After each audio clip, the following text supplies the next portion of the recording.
এই মুহূর্তের সবচাইতে বড় খবর, দিল্লির লালকেল্লায় ভয়াবহ বিস্ফোরণ। রাত প্রায় 6:55 নাগাদ লালকেল্লার কাছে একটি গাড়িতে ভয়াবহ বিস্ফোরণ ঘটে এবং পরপর 3টি গাড়ি আগুনে পুড়ে যায়। এই মুহূর্তে পরিস্থিতি অত্যন্ত সংকটজনক রয়েছে এবং যেমনটা জানা যাচ্ছে প্রায় 10 জনের মৃত্যু হয়েছে এমনটাই ইতিমধ্যে নিশ্চিত করা হয়েছে এবং কমপক্ষে 30 জন আহত হয়েছেন, যাদেরকে তড়িঘড়ি হাসপাতালে পাঠানো হয়েছে। ইতিমধ্যে ওই এলাকায় হাই অ্যালার্ট জারি করা হয়েছে। বিভিন্ন নিরাপত্তা আধিকারিকরা সেখানে পৌঁছেছেন। প্রত্যেকটা পরিস্থিতির ওপরে নজর রাখছেন কেন্দ্রীয় স্বরাষ্ট্রমন্ত্রী।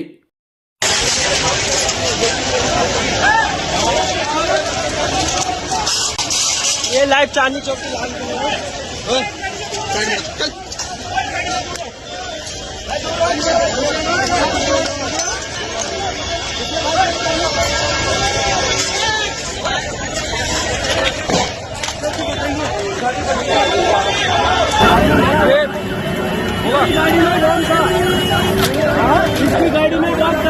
बम ब्लास्ट हुआ है लाल किले के सामने अभी 1 मिनट पहले।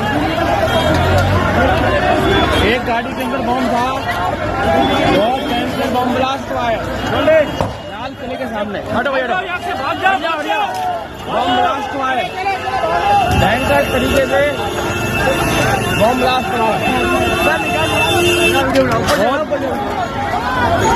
लाल किले के ऊपर बम ब्लास्ट बहुत बड़ा हुआ है इस समय।